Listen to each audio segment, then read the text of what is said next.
Everybody wants sponsorships until they actually get one. What most people don't realize, sponsorships doesn't mean free gear. It means a big responsibility. So the myth is people think when you get a sponsorship that you're just going to get free gear and you're going to start having product show up at your door and it's all going to be fun. You finally get that feeling that you've made it because you're starting to get products and it looks easy from the outside.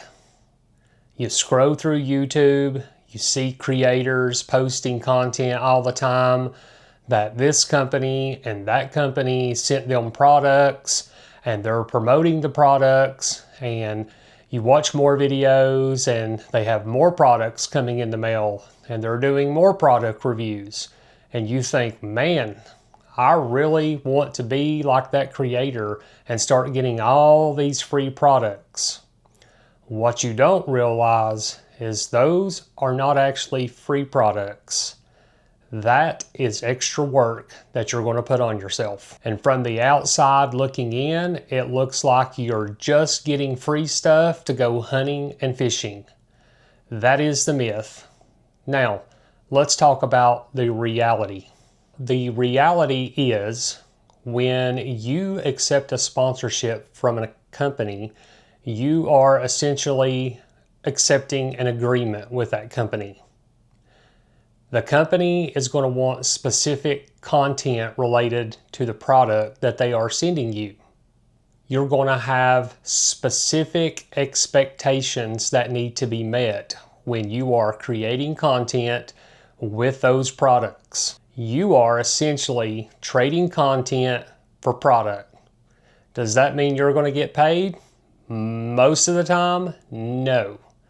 What it means is you're going to create extra content for the product that you might have got for free or that you had to buy with a discount to start making product, in the hopes that you're going to make it big and this company is going to send you additional products. Piece of advice here, if you are looking into getting sponsors for your channel.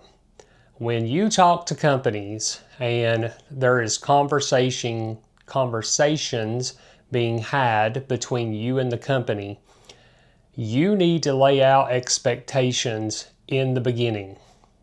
You do not want to do an agreement and then after the fact find out that the expectations are going to be way more than you thought and it just becomes a headache.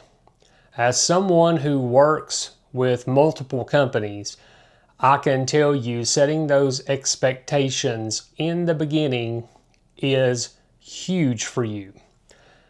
You may find out that even though a product aligns with you and your channel, the work and the control that the company want may not be worth your time and it may not pay off in the end.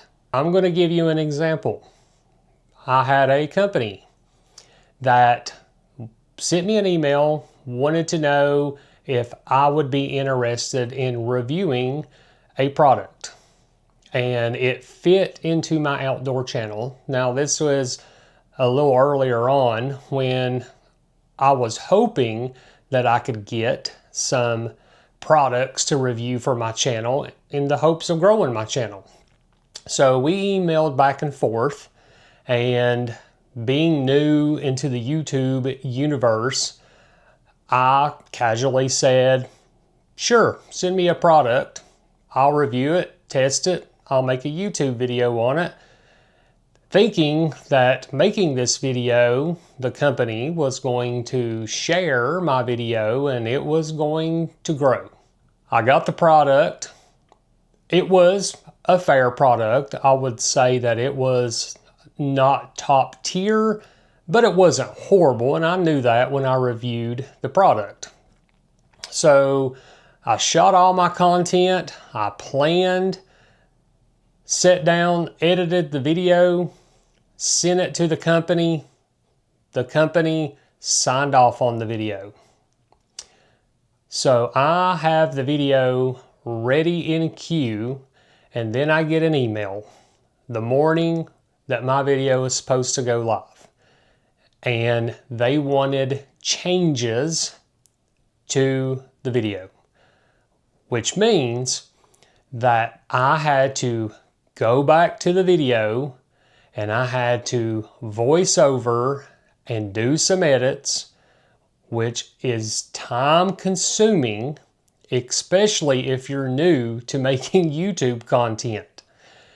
And it was a little frustrating because when I got that email, I sent a reply back saying that I sent the video privately to be viewed, and it was viewed because I could see the amount of people that were viewing it, and you had signed off on the video. And I already have the video in queue ready to go. And they wanted wording a little bit different. And here's what I found. The wording that I used fit me and it fit my channel, not necessarily the company. So I told them that's how I approached my channel. They gave me the go ahead and the video was going live. And that was one of the last videos that I did with that company. When you are thinking about working with these companies, that is one thing you really need to take into consideration, is the expectations that the company is going to have versus the expectations that you're going to have.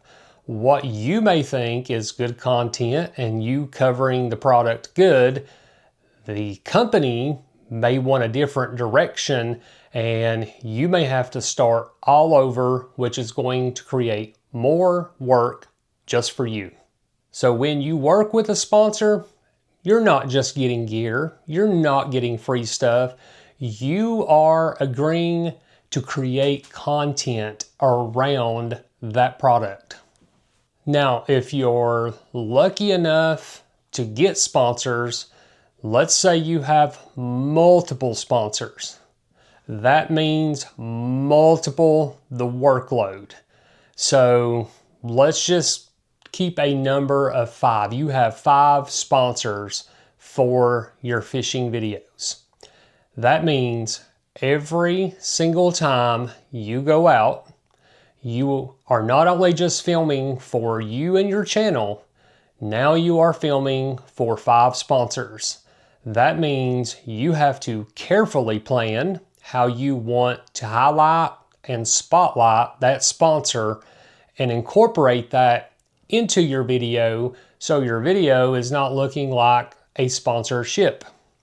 We all see those YouTube videos and you're like, yep, that dude is 100% getting paid to talk about this product. We've been there, we've seen it.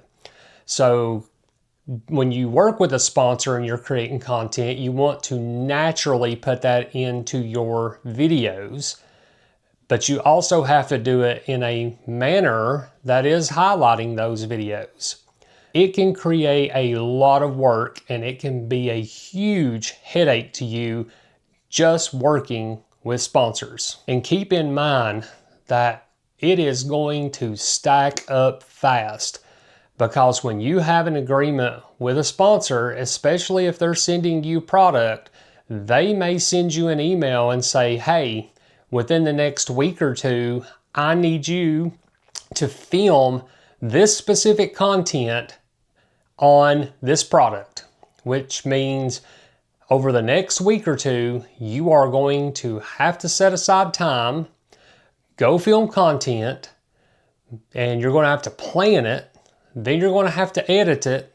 You're going to have to send it to the company, and then you're going to have to see if they like it. Sometimes those free sponsorships actually turn into a non-paying job that you work way harder at and you're really not coming out in the end. It is a learning curve. It is not a bad thing, but I would tell you, if you're starting out, I would really limit the amount of people that you're working with. I would start out with 1 and start incorporating that into your videos. Then you can make specific videos on that product, and you kind of get a feel for how you need to start laying out your videos, and it becomes more natural.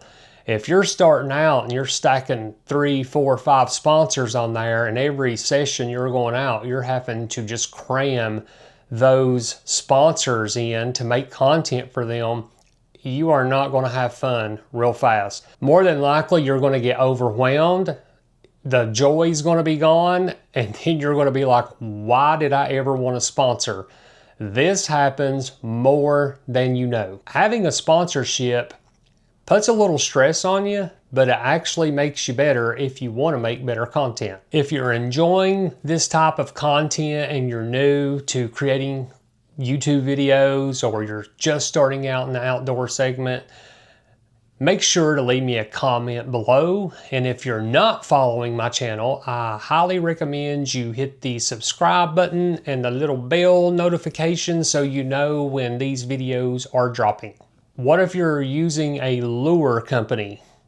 The whole goal would be to use the fishing lure to catch fish. So what if you're using that lure and it is just a dead day? You're not catching fish. That is one thing that really highlights a fishing lure company, is seeing that lure in the fish's mouth, you catching a fish with the fishing lure from your sponsor. But let's say it doesn't happen. Well, now you've got to pivot on the fly and figure out, how can I make relevant content to highlight this sponsor when nothing is really going on? And that's where you get your creative juices flowing. You've got to start thinking outside the box, and that's where that pre-planning with content really starts to take over. Now, there is an upside to working with sponsors. A lot of times you are going to get first dabs on gear, early releases.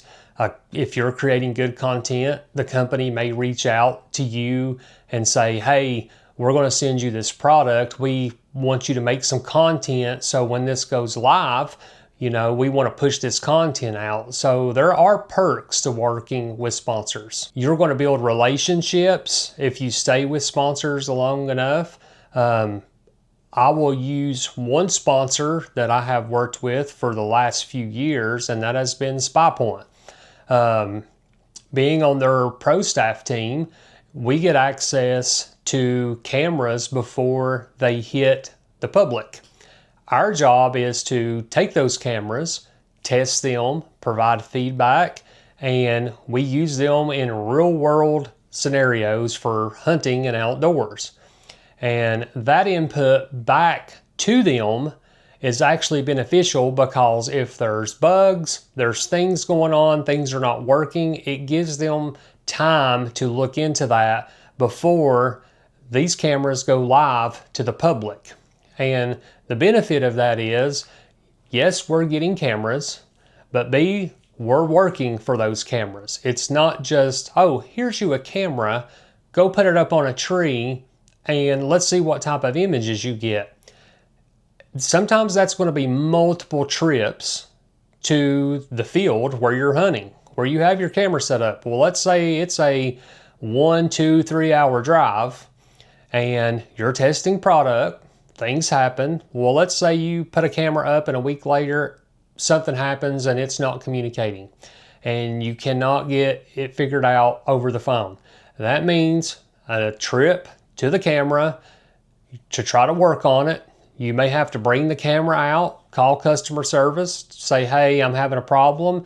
After diagnosing it, it may be fixed, it may need to be replaced. But that also means another trip to replace the camera and put the new camera back up. So yes, you get the free products, but sometimes it's going to require a little extra work because you're using those free products. And it goes back to it's the sponsors that you want to work with. You start learning the pros and cons of working with certain sponsors, and you can quickly start to weed out the ones that you don't like working with or you think's not beneficial for you. And the ones that you do have good relationships with, You want to build long-term success with that company because they know you are dependable, you make good content, and they know if they send you an email or call you up that they can rely on you. And working with sponsors really builds credibility with you, because if you're taking the time to review products and you're showing this company that you're putting in the work, you're testing their product, you're using it, you're making videos on it, you're sharing it, and then other people start to see that, it does give you credibility in the outdoor space, and other companies start noticing that. And that has happened to me a few times just by creating content and sharing it. I've had other companies reach out and say, hey, I see you are working with such and such. Would you be interested in looking at one of our products? So there are perks to working with sponsors. When you're getting these products, time is valuable. You know, as a creator, every opportunity you get to film for your channel, especially if you're trying to monetize, is very, very valuable. When you're spending time creating content for products, it does in a way take away from your creations that you want to do for your specific channel.